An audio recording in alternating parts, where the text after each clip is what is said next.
That's just a source of strength that we understand, and that's how God designed it. But we need to make sure that we're functioning how God would have us to function. When we do that, I guarantee you, everybody will be more energetic and a little bit more spiritually sound. But I'm gonna go ahead and get out the way. I'm gonna let Brother Wiltz come up in his own way, and he'll begin to lead his discussion. Ma'am.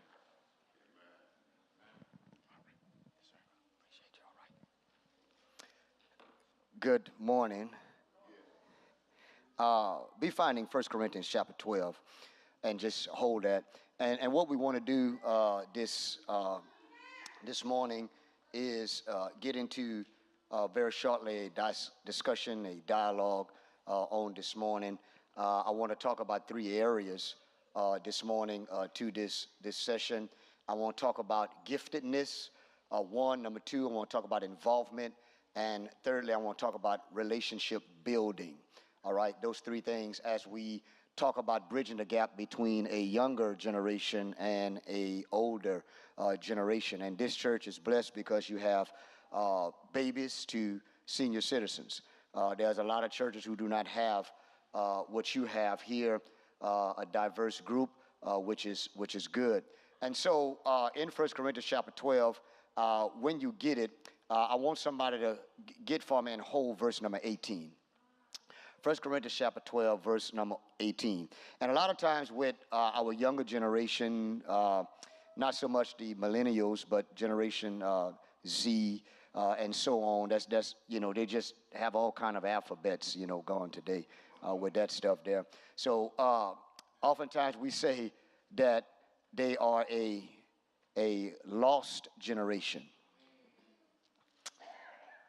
And they're not really a lost generation as they are a left generation. We have left them to grow up by themselves.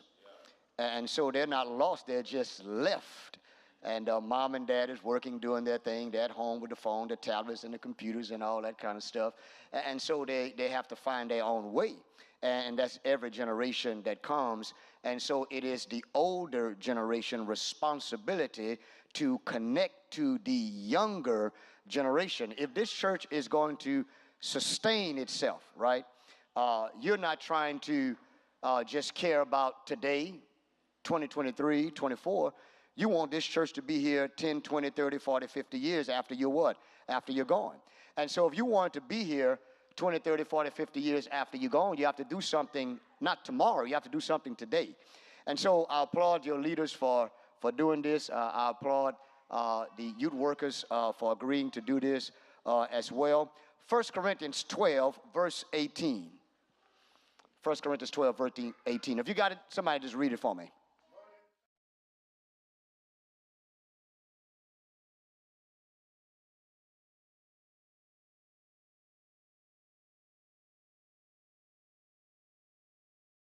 Of God has set members where he wants them to be, right? You have to look at the church in terms of a body, and that's what he does. He shows us the analogy of a body. Now, you got to figure out which body part you are in the spiritual realm, right? In the spiritual body. Some people are feet, some people are eyes, some people are ears, some people are hands, some people are knees, some people are the hip bone, and et cetera, et cetera. So you have to figure out what you are. And you have to do it based upon what is your gift, what is your talent, what is your ability. God has gifted all of us. We all have at least something that we can do. What are you good at? So you talk about the younger generation, right? What are the younger generation good at? They're very tech savvy, right? They do a whole lot of stuff on Instagram, on TikTok, right? Some of you older folk might be on TikTok. But the young folk, they're into those types of things, right? So I'm saying the things that you are good at may be your gift, talent, and ability. And whatever your gift, talent, and ability is, that may be what you're passionate about. Sometime I forgot where I was. I was at some place and somebody was saying, Brother Vils, how do I know my gift? And I said, well, what are you passionate about? What are you passionate about? What do you have a deep urge for? What are you good at? And oftentimes, not here at Thomas Boulevard, but other places, there are a number of people who are working in areas where they don't fit. And sometimes churches just put somebody into place so we can have somebody in the place and say that we got somebody in the place, but they're not working out. And so you have to do things according to what? Gift, talent, ability. What are you passionate about? What are you good at doing? And so that's giftedness, right? That's the giftedness part. That's the talented part. Something that I know I can do. Comments, questions on that part? Comments? Okay, go ahead, and then Brother Harold. I like to say, if you are not in your right place, you do a disservice to the place, and so you have to be in your right place with your God-given talent, doing what, like you just said, passionate about, that you want to do, not that you have to do. Right. Good. Right quickly before, go ahead, Brother Jacob. What Michael was saying, what have you seen as the result of continuing to have someone in situations that they shouldn't be in? It doesn't benefit the body. Yeah, exactly right. You take the elbow and you put it where the knee goes. You think your elbow can sustain your body weight like the knee can? Same thing. It's only a matter of time before you run into a dead end. It's only a matter of time. You're talking about the results. If you keep somebody in that place who does not qualify, and oftentimes, matter of fact, we had, it's ironic you say that, yesterday, and I was telling Brother Frank there, yesterday at the church, back at Hollywood, we had a community outreach. We have a community outreach committee ministry that is responsible for the community work that we do. And so they were in meeting yesterday, and the coordinator was asking certain questions and how she wanted to go about doing things and so on and so forth. And I said her to say this: you cannot just ask for random help without no criteria. And there needs to be forms that is filled out, content in those forms that is very detailed, letting people know what it is you're doing, what it is we want you to do, how you go about doing it, and also committing to getting it done. Because sometimes we got people who jump into something, but they don't last. They don't commit to that ministry or whatever it is you're trying to do. So don't just fill the position, but qualify the position before you fill the position. All right? Anybody else?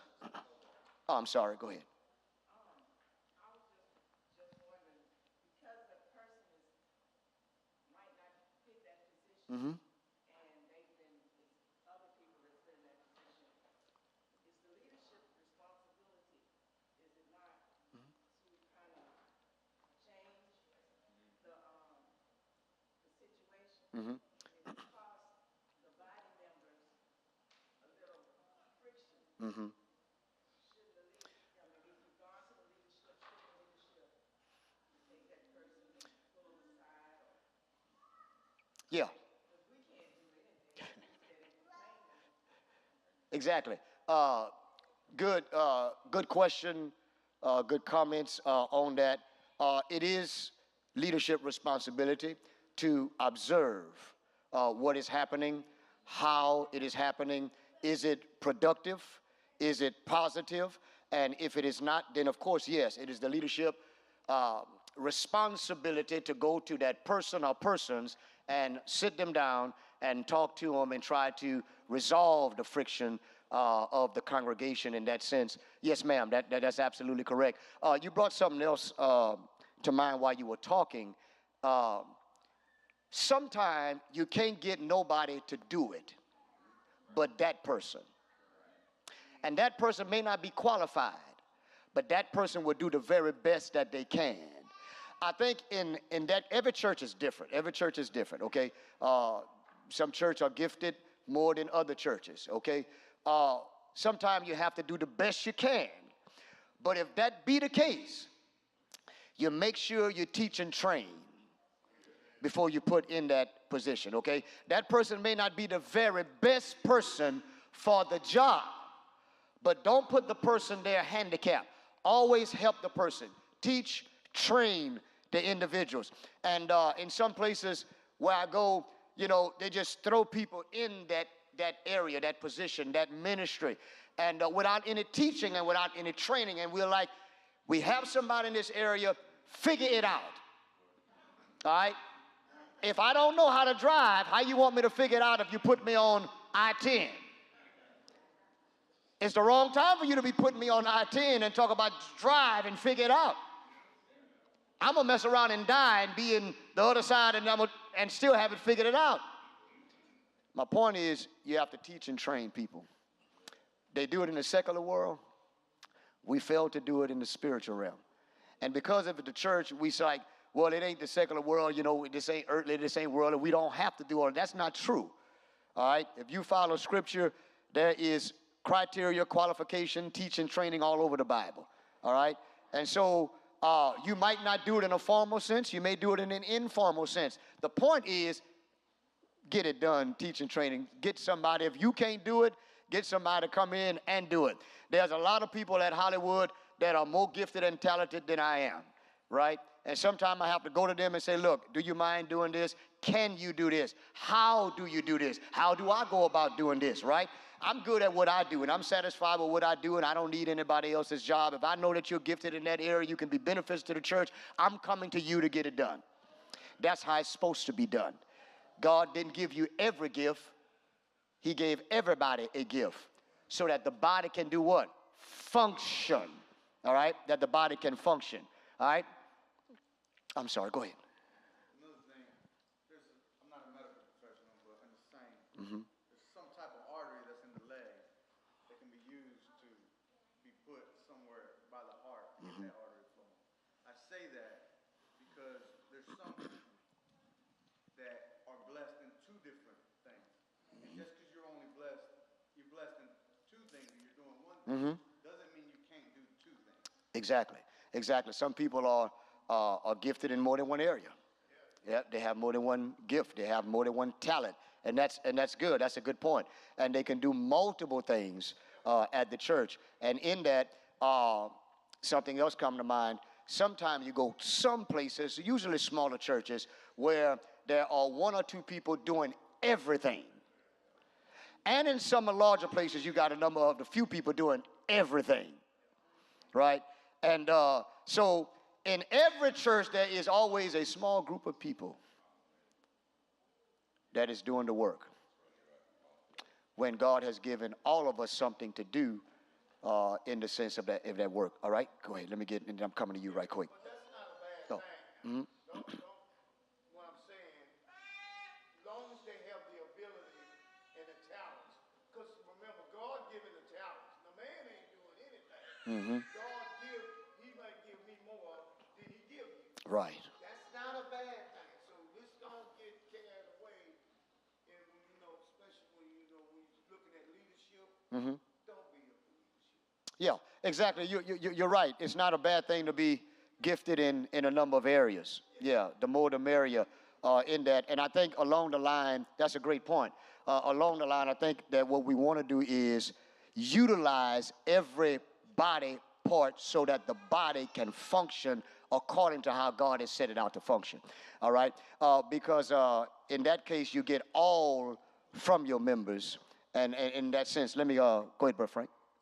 What can you give us to help us to get our younger adults more involved? What is it, some tips you can to help us? Yeah. Let me come right back to that one, Brother Frank. Let me get my brother right here, and I think I had somebody else probably. Go ahead, and I'm going to come back to that one. Back on what Herb was saying is that we have the body's made of different members. We have all different talents in here.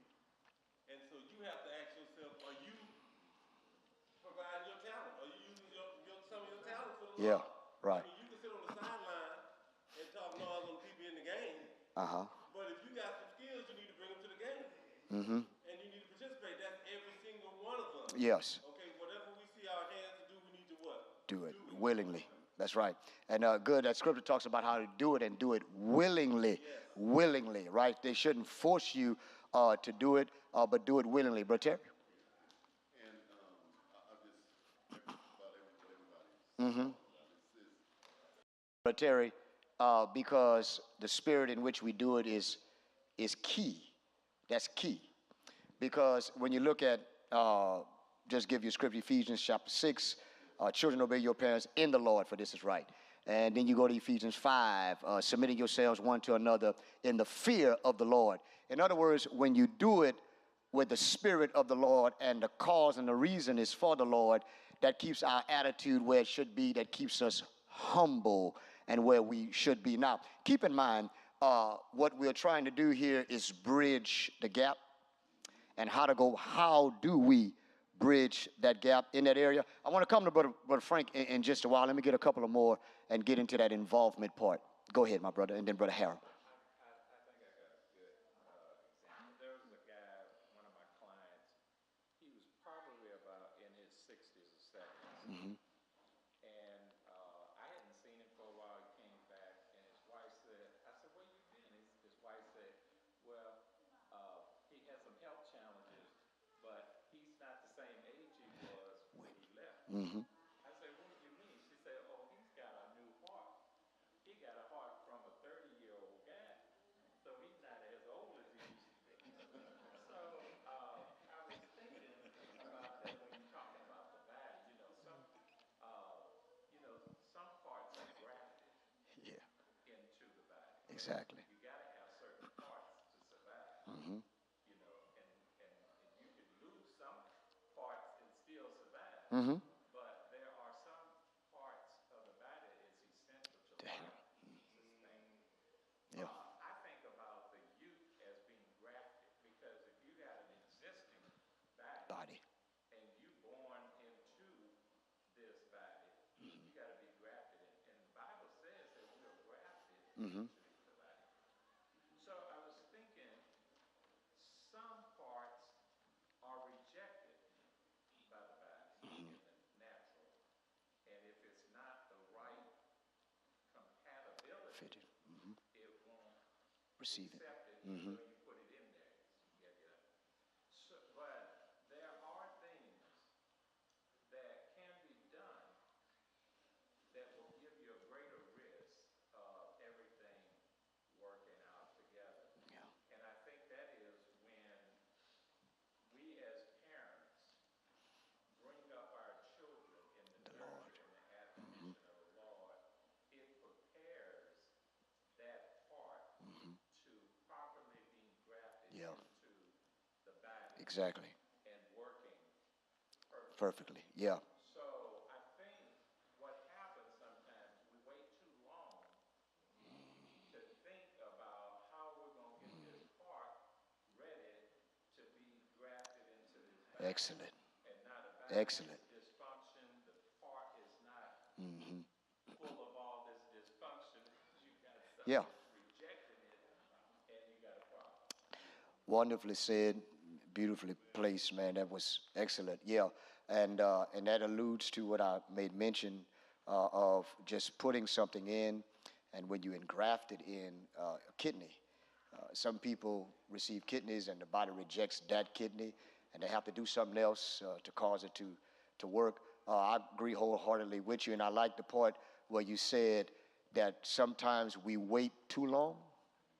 And I think you might have been meaning that as they get older, then we try to do something, and years have gone on, and then you're trying to do something. And I think Proverbs 22:6, train up a child. The best time to train a person is when they are a child or in their youth, right? In that, thank you for that, Brother Jacob. I'm going along with Brother Hamilton, what he said. We're here trying to bridge this gap. And as older people, we need to accept responsibility that you said that we come along trying to earn a dollar, trying to make a living, and we allow our children to be left at home. There's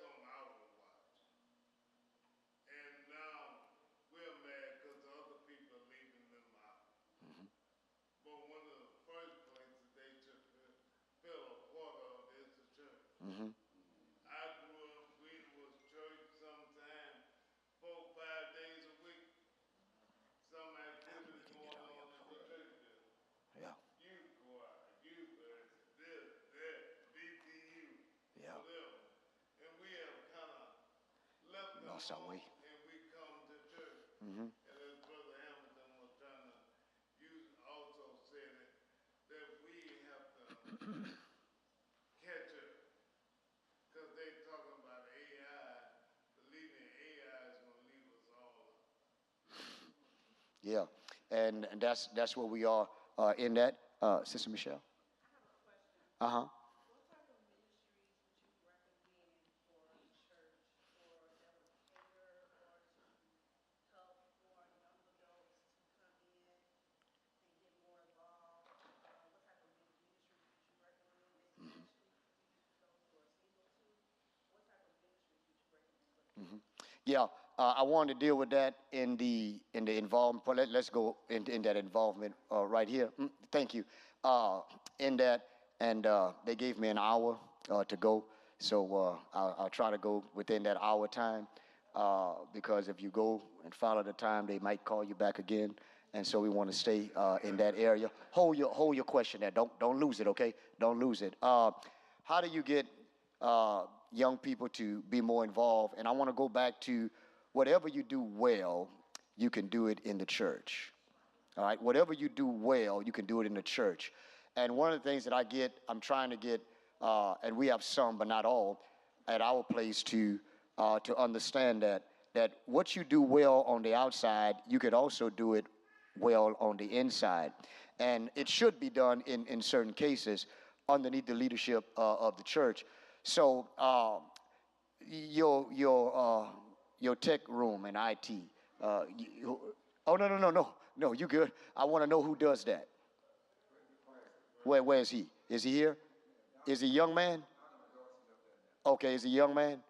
Okay, that's one thing right there. And I don't know how many people you have doing that, one or two or whatever, but the more young people you have doing that, the better it is. And I'm saying that because that's what they do.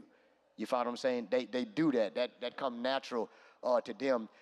In that the other things that they can do. And your name again, my brother? Brother Owens. Okay. And I understand you work with the youth, or one of them that work with the youth. And your age is? You're 34 years old. Good age. Do you have a young adult ministry here? Okay. When I first got to Baton Rouge, we started one, and it was called YAM, Young Adult Ministry, Y-A-W rather, and it comprised of, your kids in college and all the way up and whatnot. That's a good group to have. You have to have somebody over it who's faithful to the Lord, somebody with influence needs to be over that group, or people over that group, and you do things together. You do things together. And there's something else that you might, to Sister Michelle, is this. YAM is one, the young adult ministry, ran by the young adults of the congregation. They set their schedules. They do things. There's another group, and it's called Bridge Gappers. You could use another name, but that's one of the names we used, Bridge Gappers. And the Bridge Gappers, which are a little bit older than your younger generation, they bridge the gap between the young people and the seasoned citizen with that. And so they were responsible for linking up with seasoned citizens, taking them to the store, taking them to get their medicine, or getting their medicine, grocery shopping, so on and so forth. The things that they couldn't do, that group was responsible for getting that done. And so that brings me into, before I get yours, is the relationship building. How much time do your younger generation spend with your older generation? Because if you're just coming to church on Wednesdays, praise God, those who show up on Wednesday, and Sundays, that's not enough time. Because you need to spend time outside of those times. Because the more you spend time with people, the stronger your relationship become with people. And so relationship building is a must. With that, let me throw something else at you. One of the things we did about 17 years ago, when Yam was responsible for throwing a seasoned citizen banquet every year, right?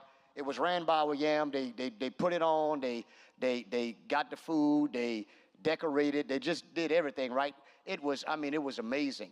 And the seasoned citizen enjoyed it. They look forward to it every single year, right? In that. My point is, you have to spend time together. If you're going to bridge the gap, you're talking about connecting. So if I'm going to bridge the gap, the more time I spend with you, the more time we have to build relationships that are strong. And not only strong because of the church, you want intimate relationships, close relationships with each other.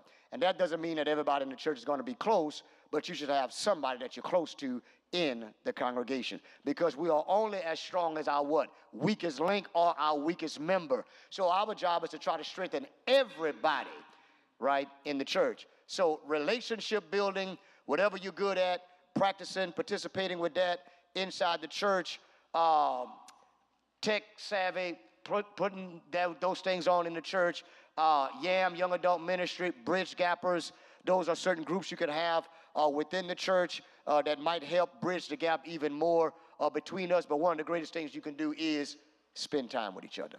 Spend time outside of Sunday and outside of Wednesday, you know, coming together in that. Let me get you right quick before I go on. I appreciate what you said, because that's the idea, is creating Yeah. Mm-hmm. and we've been trying to do that, and ideas. Yeah. Yes, sir. That's what we need to do. Mm-hmm. Fresh ideas to make it all inclusive. Yeah. They feel a part of it. That's exactly right. And that's the thing right there, to feel a part of. To feel a part of. And young people, and I saw your hand, and when I say young people, I'm talking about those who are under 30. All right? Not Melissa, but all those under 30. And I want you to respond back, okay, those of you who are under 30. Do you feel a sense of belonging here at the church? And I don't need everybody to talk at the same time, okay? Do you feel a sense of belonging under 30? Yeah, come on. Yes. Okay, go ahead. Yes. Somebody else? Yes. Okay, that's good. Another question. Okay, go ahead. Raise your hand and you say yes. Okay. Are all those who agree, yes, raise your hand. Okay. All right, that's a good. Okay. Who said yes? Yes. And then you have one right here in the corner also on that end. Okay. And I have something else to the same group. Not only feeling a sense of belonging, do you feel that Thomas Boulevard meets your needs as a young person? And the same people can respond to that as well. The things that you need you have different needs based on your age, all right? Everybody don't have the same needs in the church. It's based upon age, right? So as a person who is under 30, right, do you believe that the church meet your needs as a person who's under 30? And y'all can go ahead and let's talk about that. Just yes, no, whatever. Yeah, for my personal spiritual development, absolutely. Good. Thank you. Go ahead. Yes, I do also. I'm just now coming to Thomas Boulevard Mm-hmm. Christ, but as I've been here, I believe. Yeah. Good. With that, go ahead.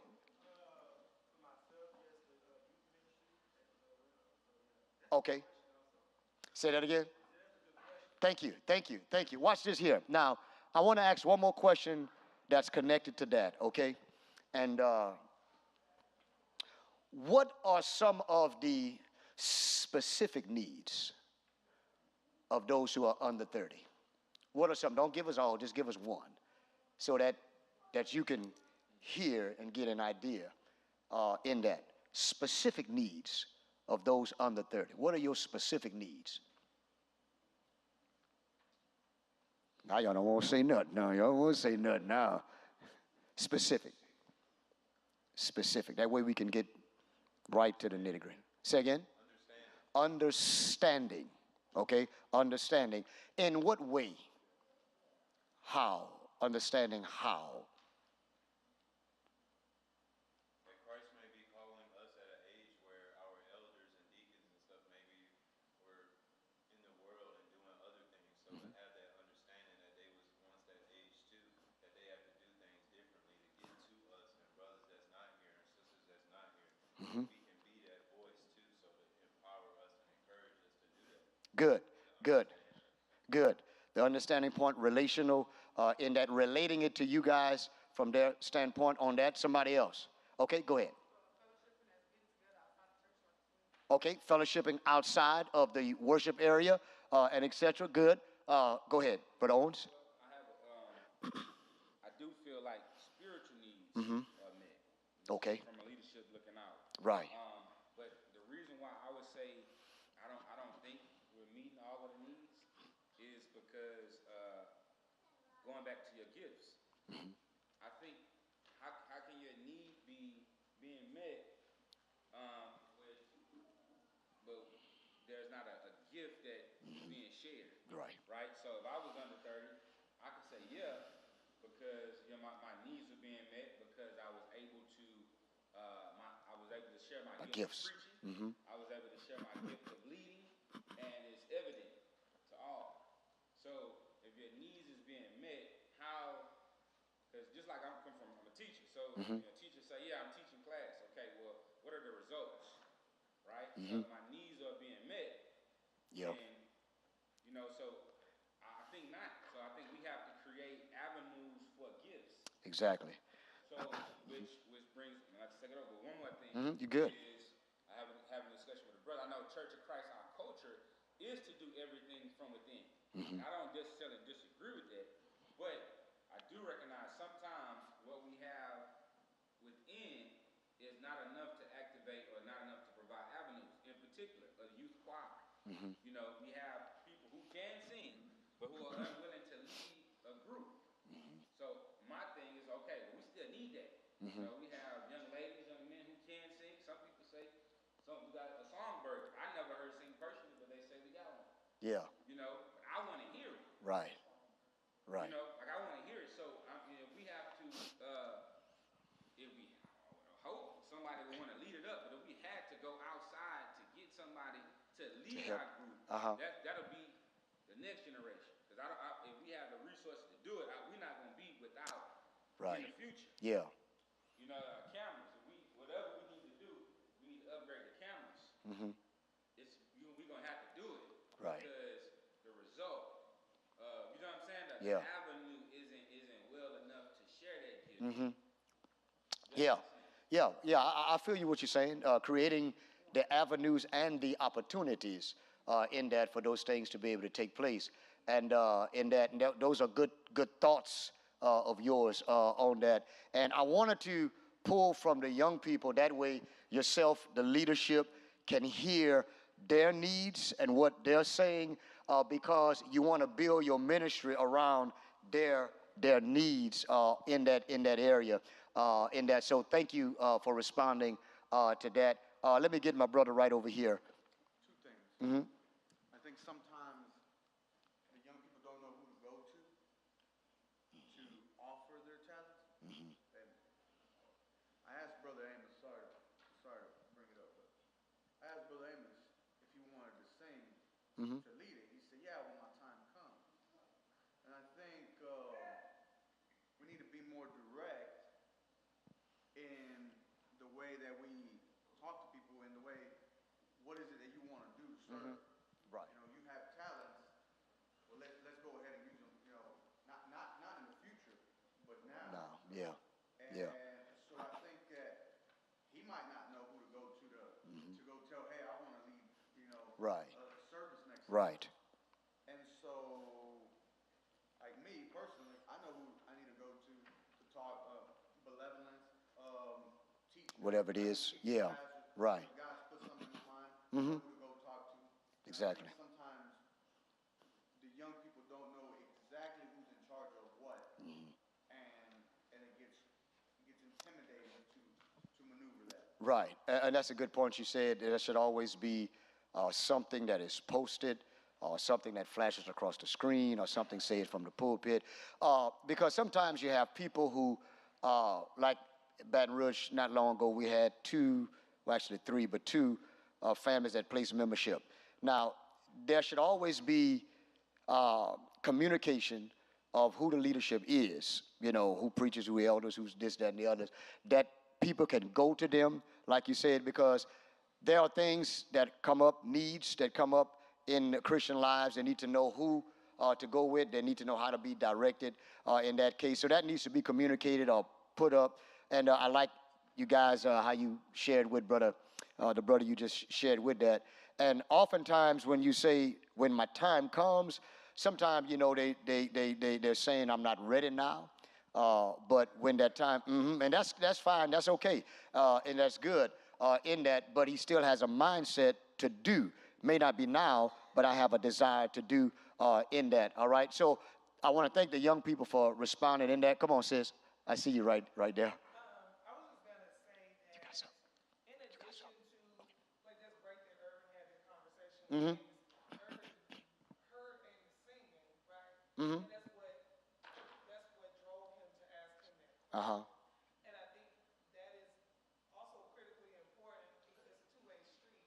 If this is my mother knows my passion probably better than anybody else. But if there's someone else in the body who sees something in me, then they should call that out as well. Mm-hmm. It shouldn't be you have to go find a person to say you want to step up to lead, because you might have a mindset like Amos, you feel like you're not ready, and you may be correct in that, or you may be there may be a misconception on your part. Yes. And it's on some of the more established people who know what's going on. Exactly. The workings of the church, the structure, there's process. Organization, yeah.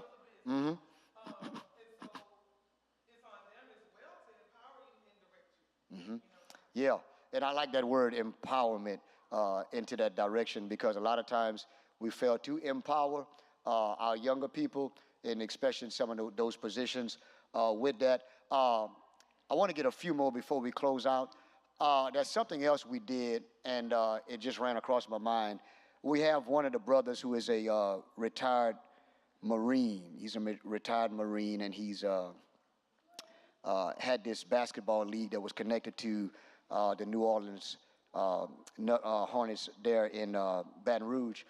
And what he did, he took some of the kids, and so some of you guys are very athletic and whatnot. He took some of the kids, and what he was doing with them, they would meet on one particular Saturday at the church, and he trains guys and whatnot and women. And so he would take our youth, and he would train them physically. He would train them in self-defense. They would have training for, you know, the Lord's Supper table, prayer, et cetera, that type of stuff. So if you have a person who is like that, you can also implement that into the church, where he works with the younger boys and girls. He did girls too as well. They were also in self-defense and whatnot. So if you have that, you can incorporate that as well. It's about strengthening and meeting the needs, back again, meeting the needs of our young people. And one of the greatest needs of our young people is to spend time with spiritual people in a spiritual environment, all right? And so that's key. That's key. And as Brother Harold said, back in the day, you spent time around the church with church people. That was more prevalent then than it is today, okay? But that doesn't mean you can get back to at least some of those things with that. Let me get a couple of more. One right here. We can't be timid either as far as approaching our leaders and sharing with them our desires to build up the church as well. Yeah. Not only we can't be timid, you guys, meaning you, younger generation, to the leadership, but the leadership can't fear the youth. They have to welcome it, vice versa. Vice versa. So it's you guys not being timid, and it's their on their end not being fearful to welcome youth into, you got to be open to that, and it makes the church better. It makes the church better holistically, all right? Because remember, this is a what? Body. And every body part, what? Counts, all right? And when every body part is functioning, the body is that much better. Okay, let me get my brother right here. One other thing I want to make a mention of is that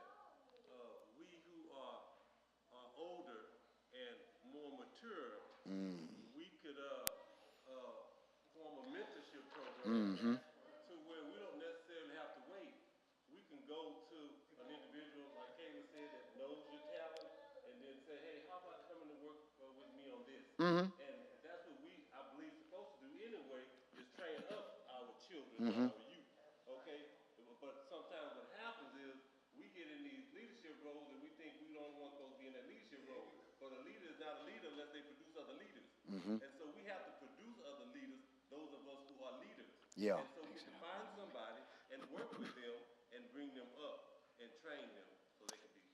It's good. That's good. That's good. Let me see. I had, okay, my brother right here. Sometimes ignorantly, we do a disservice to our children because as adults, we say and do things that we don't realize that we're teaching our kids. Like, oh, I'm not gonna serve because they didn't ask me to do that. And I'm not going over there. Yeah. You know, so it's a mindset. And things that thou hast heard. Positive mindset about what it is that you want to do. If you want to be a part of something, if you want to engage, if you want to see what it's about, you know, you may not like it, but you have the same opportunity as anybody else. You know, a lot of things I have accomplished because I see it as an opportunity. If you're doing it, you know, it's an opportunity for me as well.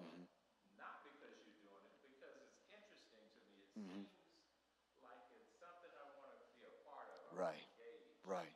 So I think we should work in an environment that we do it invitingly, appealing to the young people that Yeah. want to, you know, Be a part of it. Yeah.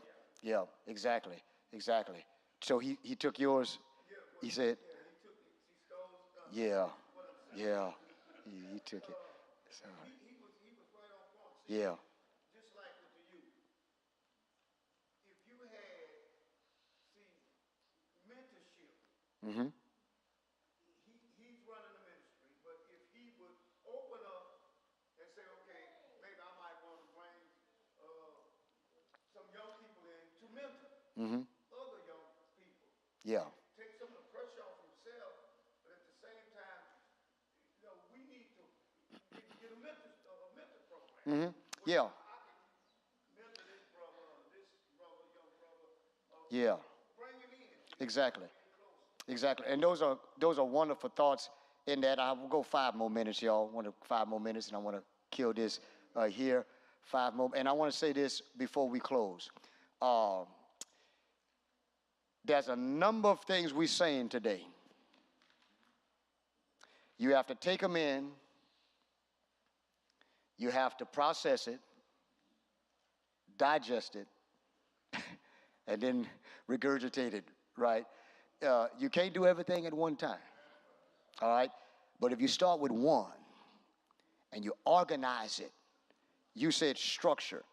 If you structure and organize it well, that one thing, right? The key, y'all, is spending time. That's the key. My brother was talking about welcoming and being inviting. When you spend time, y'all do something here. Y'all may do it, but we got something back home that we do, and I'm giving you these ideas. Y'all may do it. Wonderful. If you do, if you don't, you're still fine. We do Brothers Night Out, right? Or sometimes we do a Brothers Breakfast. And we invite all of our men, all of our boys, every child, every kid, whatever the case might be. Because welcoming, we want to invite them into the presence of our leadership, into the presence of our brothers, that they can see. What you see is what you be, right? And so we do that. We got a young man in training, John Rye Hunter. But John Rye Hunter, he's probably about 5 years old. He's training to be a song leader, right? He sings on Wednesday nights, so we let him sing on Wednesday nights, and then later on we'll get him on Sundays, right? But he's 5 years old, about 5 or 6, so he sings on Wednesdays for us. Welcoming, being inviting, whatever it is, and whatever you guys want to do to bridge the gap, to build relationship, you don't have to do the things I'm naming, but long as it what? Build relationship. I want to go to the scripture as I close. I want to started with scripture. I want to close with scripture. In 2 Timothy chapter 2, verse 2, I want you to listen to what Paul tells Timothy. Because Paul understands this, that he is not always going to be around. He's not, and so he tells Timothy, here's what I need you to do. Here's what I need you to know, right? He says, and the things that thou hast heard among me, among many witnesses, the same commit thou to faithful men who shall be able to teach others also. So what Paul is saying here, just like I gave it to you, who was faithful, find some other men, young men who are faithful, give it to them, and guess what? They give it to somebody else. Guess what? They give it to somebody. That's how you sustain churches. As you know and as I know, there are a number of churches close their doors every year. And I don't know if you really know it, but I'm talking about, I'm not talking about 200 churches. I'm talking about a lot of churches, and included in that number is churches of Christ. So, and in some places you got churches who, in especially rural areas, you got older members. They're going to die off. They don't have, some of them don't have no youth at all. So the churches are closing their doors in those areas. At one, you got older members here. And so in order to sustain the church, you have to have what? You have to have youth. But you can't sustain the church if you can't keep the youth. All right? So you have to do those things. It must become a priority. All right? What can we do to keep our youth, involve our youth, so on and so forth, bridging the gap in that. So I thank you guys for all of your questions, your suggestions, your comments, your wonderful answers on today, your cooperation. Thank you guys who stayed in that, and now you have some things to go by. You got some things to go by, you know, and you won't do them all at one time, but you can do something in that. I want to close out with Brother Frank, if you don't mind. Who said Brother Frank? Brother Owens? Okay. Close out. All right. And again, thank you to the leadership, and thank you, Brother Owens, so much. Definitely appreciate you for leading us in the effort. I know I took a lot of notes, and so I know we got a lot of good feedback, a lot of honest feedback. But, you know, I also want to stop to recognize that, you know, I didn't hear everyone's voices. Some people just don't like to speak in front of everybody. So we want to make sure we also give that avenue. You know, if you have something to say, if you have a particular talent, man, come up, come up, you know, after we finish and while we fellowshipping, while we eating, man, just mention it to one of us. Whatever you see, like sometimes, I talk with the leadership, sometimes there are things that we don't have that we could have. Just because certain things that we don't have or certain ministries that we don't have don't mean that we can't have those ministries. It's, you know, whatever your passion is, but, you know, there's still a requirement of commitment. And so as leaders, we have to step up and encourage you as much as possible, because being committed is like a lifestyle. It's like a habit. You know, I said that, you know, what's the difference between people who go to church and people who don't go to church? It's just, if you go, you're just in the habit of going. If you don't go, you're just in the habit of not going. It's not always something so sinister. You know what I mean? You know some real good people, some real nice people, they just not in the habit of going to church. And so it's the same thing with commitment. You just have to be in the habit of being committed, in the habit of stepping up, right? In the habit of speaking out. This is what we're trying to do. This is, you know, why we're putting this particular effort. So we thank everyone who stayed. We'll continue to talk in the back. It's food there, so we need everybody who stayed. You know, nobody goes to work, working 2-3 weeks, and then not get your paycheck. You're going to pick your paycheck up. Don't forget to pick your food up in the back as we leave. So we'll and then 6 o'clock p.m. For the brothers. All brothers, please come out, 6 o'clock p.m. We'll have another session for just brothers. We definitely need you. Let us stand. We'll bless the food, and then we'll go back in fellowship.